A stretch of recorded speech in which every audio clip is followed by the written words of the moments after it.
मध्य प्रदेश में समस्त रिटायरमेंट कर्मचारियों को बड़ी खुशखबरी सामने निकल कर आ रही है। रिटायरमेंट होने वाले कर्मचारियों और पेंशनधारियों को लेकर आई बड़ी खबर। तो साथियों, आइए आप सभी को इस अपडेट का अध्ययन करवा देते हैं विस्तार से। उससे पहले अभी तक आपने हमारे YouTube चैनल को सब्सक्राइब नहीं किया तो हमारे YouTube चैनल मोर क्रिएटिव 53 के को सब्सक्राइब करके बेल आइकन को प्रेस करना ना भूलें, ताकि आप सभी को ऐसे ही नए नए अपडेट मिलते रहें। केंद्र और राज्य के सभी सेवानिवृत्त होने वाले कर्मचारी और पेंशनर्स के लिए बड़ी खुशखबरी है। दोस्तों, एक देश है, इस देश में लाखों लोग अपनी जवानी, अपना स्वास्थ्य, अपनी पूरी ऊर्जा उस काम में लगाते हैं जिसे हम सेवा कहते हैं। कोई सीमा पर बड़ा होता है, कोई दफ्तर में फाइलों के बीच छुपकर बैठा रहता है, कोई कक्षा में बच्चों को पढ़ाता है और कोई रेलगाड़ी के इंजन में घंटों तकता है और कोई खेत में धूप बारिश खेलते हुए अन्न उगाता है। साल दर साल, मौसम दर मौसम यह लोग काम करते हैं और फिर एक दिन नौकरी का आखिरी दिन आता है। उस आखिरी दिन के बाद जीवन की एक नई किताब शुरू होती है, जिसका पहला पन्ना होता है पेंशन।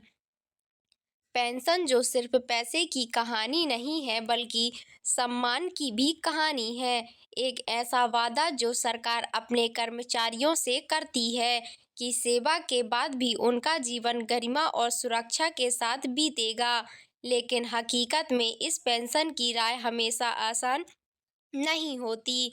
तो साथियों, वह फाइलें जिसमें किसी का पूरा जीवन बंद है, कभी कभी महीना तक किसी टेबल पर रुक जाए। उन फाइलों में सिर्फ कागज नहीं होते, उसमें किसी बुजुर्ग की दवाई का इंतजाम, उनके घर का राशन, उनके पोते पोतियों की किताबें और उनकी रात की नींद छिपी होती है। हाल ही में प्रधानमंत्री ने एक बैठक में जो कहा गई कि बुजुर्गों के दिल को छू गया। उन्होंने कहा, किसी दफ्तर में पड़ी एक पेंशन की फाइल किसी के लिए बस एक कागज हो सकती है, लेकिन जिस व्यक्ति का वह फाइल है, उसके लिए वही कागज जिंदगी का सहारा होती है। यह शब्द सुनकर कई पेंशनधारी चुप हो गए। शायद उन्हें लगा कि पहली बार किसी ने उस कागज के पीछे की पूरी कहानी समझी है।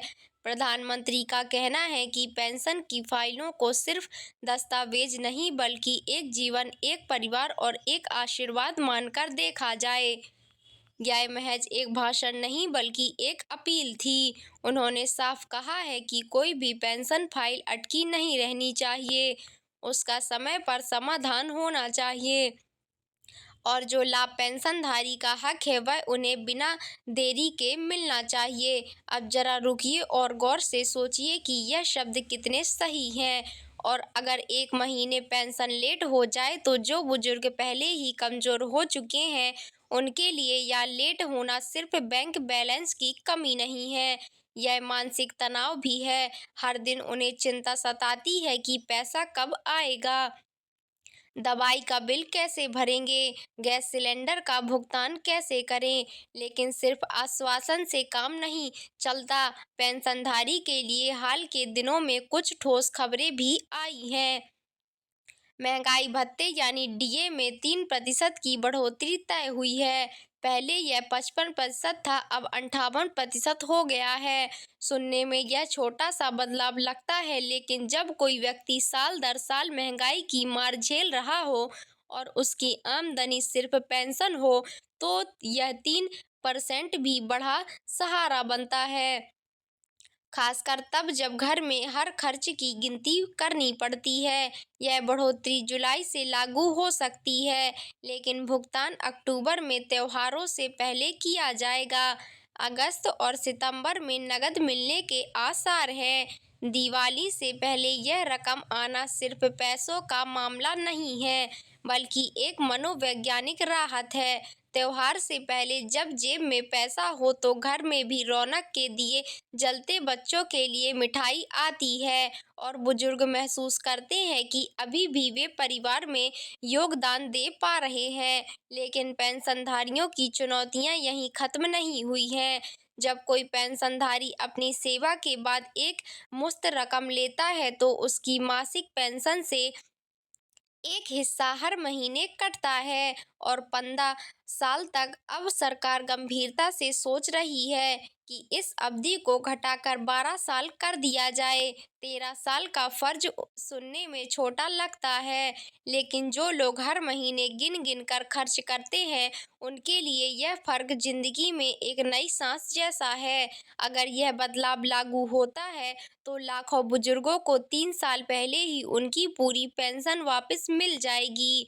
और यह सिर्फ पैसों का मामला नहीं है, यह आत्मनिर्भरता की वापसी है। इस कड़ी में मेडिकल अलाउंस को भी लेकर सकारात्मक संकेत आए हैं। अभी यह 1,000 है, जिसे बढ़कर 3,000 करने की चर्चा हो रही है। बढ़ती दवाइयों की कीमतों को देखते हुए यह बदलाव बेहद जरूरी है। आखिरकार उम्र बढ़ने के साथ सबसे बड़ा खर्च दवाइयों पर ही निर्भर होता है।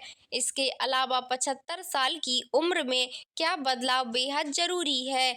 आखिरकार उम्र बढ़ने के साथ सबसे बड़ा खर्च दवाइयों पर ही निर्भर होता है, जिसके अलावा 75 साल की उम्र के बाद पेंशन में 10% अतिरिक्त वृद्धि का प्रस्ताव भी चर्चा में पड़ा है। यह उन बुजुर्गों के लिए एक तरह का सम्मान है जिन्होंने न सिर्फ लंबी सेवा की बल्कि जिंदगी भी जी रहे हैं और जिनके खर्च उम्र के साथ कम नहीं बल्कि ज्यादा हो गए हैं।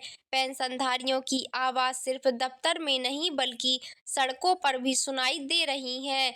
कर्मचारी नेता शिव गोपाल मिश्रा ने साफ शब्दों में कह दिया है कि 2.57 से कम फिटमेंट फैक्टर उन्हें मंजूर नहीं है। यहाँ मांग सिर्फ एक आंकड़े की नहीं बल्कि गरिमा की है। अगर यह लागू होता है तो पेंशन में ऐसी बढ़ोतरी होगी जिससे घर का खर्च और त्योहारों का बजट थोड़ी आसानी से बन सकेगा। लेकिन 8वें वेतन आयोग का मामला अब भी कछुए की तरह रफ्तार से चल रहा है। बुजुर्गों को डर है कि कहीं यह फैसला उनके जीवन काल में लागू ही न हो। सरकार को चाहिए कि इस पर जल्द कदम उठाए, क्योंकि कुछ फैसले सिर्फ पॉलिसी नहीं बल्कि इंसान की आखिरी खुशियों का सवाल होती है। इसी बीच ओपीएस अर्थात ओल्ड पेंशनधारी भी अपनी मांगों के लिए जंतर मंतर पर डटे। उनकी मांग है कि पेंशन के साथ महंगाई भत्ते और मेडिकल सुविधा उनकी आंखों की उम्मीद है। वही उम्मीद है जो हर बुजुर्ग पेंशनधारी की आंखों में होती है कि उनका आखिरी सफर सम्मान और सुकून के साथ गुजरे। इन सब के बीच एक सवाल बार बार सामने आता है कि क्या यह सब सिर्फ कागज पर रहेगा या हकीकत में बदलेगा। पेंशनधारी के लिए हर दिन मायने रखता है, उनका इंतजार लंबा नहीं होना चाहिए। एक आम सेवानिवृत्त कर्मचारी एवं पेंशनर्स को उसका हक सबसे पहले मिलना चाहिए। तो साथियों, आई होप आपको ये जानकारी पसंद आई होगी। तो प्लीज़ हमारे चैनल को लाइक, सब्सक्राइब एंड शेयर करना बिल्कुल ना भूलें, ताकि आप सभी को ऐसे ही नए नए अपडेट मिलते रहें। मिलते हैं ऐसी ही नई अपडेट के साथ। तब तक के लिए धन्यवाद। Thank you for watching.